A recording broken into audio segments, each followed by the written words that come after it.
10واں حق آخری، آپ صلی اللہ علیہ وسلم سے جفا نہ کرنا۔ صحیح بخاری کی روایت ہے، حضرت عمر رضی اللہ تعالیٰ بیان کرتے سمیت النبی صلی اللہ علیہ وسلم یقول لا تطرونی کما اطرت النصارى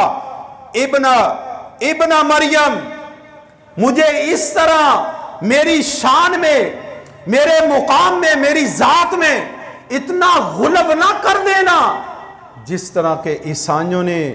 عیسیٰ بن مریم کی شان میں غلب کر دیا۔ اتنا غلب کیا کہ انہوں نے یہاں تک بریک ہی نہیں لگائی، وہاں ٹھہرے، کہا عیسیٰ اللہ ہے، قالت النصارى مسیح ابن اللہ، اور عیسائیوں نے بھی بریک نہیں لگائی، قالت الیہود عزیر ابن اللہ، انہوں نے کہا یہ تو اللہ کا بیٹا ہے عزیر علیہ السلام۔ عیسائیوں نے کہا ہم کیوں پیچھے رہے، ہم بھی اس سے آگے جائیں گے، انہوں نے بھی کہا عیسیٰ علیہ السلام اللہ کے بیٹے ہیں۔ اللہ کے نبی صلی اللہ علیہ وسلم نے فرمایا مجھے ایسے نہ کر دینا، میری جو شان ہے، آگے سنیے حدیث صحیح بخاری کی، آپ نے فرمایا فَإِنَّمَا أَنَا عَبْدُ اللَّهِ، میں اللہ کا بندہ ہوں، الفاظ پہ غور کرنا، میں اللہ کا بندہ ہوں، فَقُولُوا عَبْدُ اللَّهِ عبد اللہ ورسولہ، میں اس کا بندہ ہوں، اس کا رسول ہوں۔ آپ کلمہ پڑھتے اشہد اللہ الہ الا اللہ واشہد ان محمدا عبدہ ورسولہ، یہ نبی نے ہمیں تعلیم دی ہے۔ جب انسان مسلمان ہوتا ہے نا، اسے یہی تعلیم دی جاتی ہے کہ نبی کی ذات میں غلب نہیں کرنا۔ نبی صلی اللہ علیہ وسلم نے تعلیم دی کہ میری تعلیم یہ ہے کہ میں اس کا بندہ ہوں، اس کا رسول ہوں، میں نہ اللہ کے کوئی اتنا بیٹا ہوں جیسا عیسائیوں نے کہا، نام نعوذ باللہ اس کو اللہ بنا دیا نبی صلی اللہ علیہ وسلم کو، ایسا نہیں ہوں۔ آپ صلی اللہ علیہ وسلم نے ہمیں تعلیم دی، یہ حق ہے امت پہ رسول اللہ صلی اللہ علیہ وسلم کا۔ اور اسی طرح مسند احمد کی روایت ہے، آپ صلی اللہ علیہ وسلم نے فرمایا اللہم لا تجعل قبری، اے اللہ میری قبر کو وثنن، پوجا کی جگہ نہ بنانا، کہ لوگ جس طرح کس طرح قومن لعن اللہ نے لعنت کی، قومن ایسی قوم پر اتخذوا قبور انبیاء مساجدہ، انہوں نے نبیوں کی قبروں کو سجدہ گاہ بنا لیا۔ نبی فوت ہوتے، صالحین فوت ہوتے، لوگ اوپر قبر پہ جو ہے ان پہ سجدے کرتے کہ یہ اللہ کا نبی ہے، یہ بزرگ ہے، یہ نیک ہے، یہ صالح ہے، حالانکہ اس نبی کی، اس نیک کی، اس اللہ کے ولی کی، اس بزرگ کی تعلیم یہ نہیں تھی،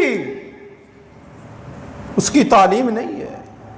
اس نے یہ نہیں کہا کہ مجھے، میں فوت ہو جاؤں میری قبر پہ آ کے سجدے کرنا، میری قبر سے فلاں مانگنا، فلاں مانگنا، یہ ان کی تعلیم نہیں۔ اللہ کے نبی صلی اللہ علیہ وسلم فرماتے ہیں کہ لعن اللہ نے لعنت کی قوماً ایسی قوم پر جنہوں نے اتخذوا قبور انبیاء مساجدہ، نبیوں کی قبروں کو سجدہ گاہ بنا لیا۔ اور نبی صلی اللہ علیہ وسلم کا ایک حق کہ آپ صلی اللہ علیہ وسلم کی جو حدیث مبارکہ ہیں، آپ صلی اللہ علیہ وسلم پہ ایسے ہی جھوٹی روایات جو موضوع اور من گھڑت ہیں ایسے ہی کہہ دے یہ اللہ کے نبی صلی اللہ علیہ وسلم کا بیان ہے، تحقیق کے بغیر، ریسرچ کے بغیر، محدثین کی ریسرچ کرنا، تحقیق کرنا یہ علماء پہ لازم ہے۔ تو اگر اس طرح بیان کر دیتا ہے تو اللہ کے نبی صلی اللہ علیہ وسلم نے فرمایا من قذب علی متعمدا فلیتبوأ مقعدہ من النار، جو جان بوجھ کے پتہ ہے اس کو کہ یہ روایت ضعیف ہے، موضوع ہے، من گڑت ہے، اللہ کے نبی کی حدیث نہیں ہے، وہ بیان کرتا ہے اللہ کے نبی کی طرف منسوب کر کے، صلی اللہ علیہ وسلم کی طرف منسوب کر کے، آپ صلی اللہ علیہ وسلم فرماتے اس کا ٹھکانہ جہنم ہے، آگ ہے۔ یہ حق ہے،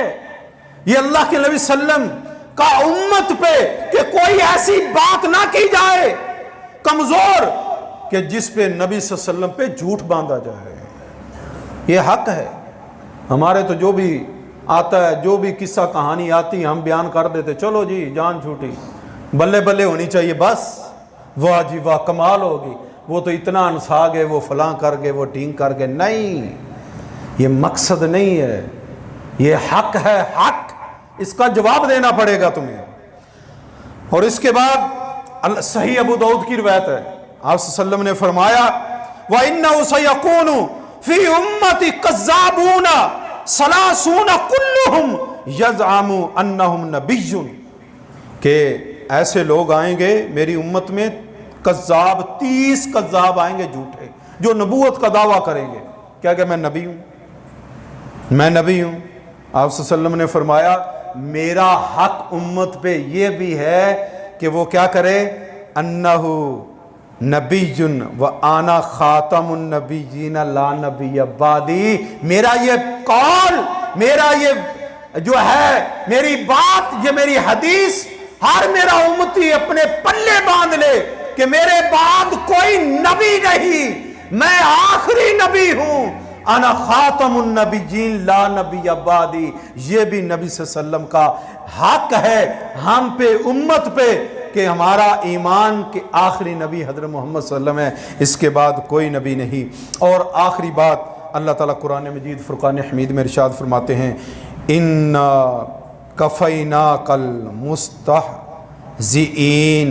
بے شک ہم آپ کی استہزاء کرنے والے، آپ کے مذاق کرنے والے، جو آپ کی توہین کرنے والے ہیں، آپ کی عزت نہ کرنے والے، ان کے لیے ہم کافی ہو جائیں گے. اللہ نے اس وقت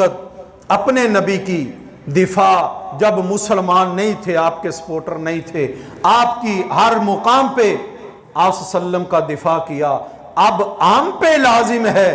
ہمارے پہ حق ہے، نبی کی توہین کرے اس کا، نبی صلی اللہ علیہ وسلم کا دفاع کرنا ہمارے اوپر فرض ہے، زبان سے، قلم سے، ہاتھ سے، ہر لحاظ سے. اللہ ہمیں قرآن و سنت کے مطابق رسول اللہ صلی اللہ علیہ وسلم کے حقوق کو پہچاننے کی توفیق عطا فرمائے. وآخر دعوانا ان الحمدللہ رب العالمین.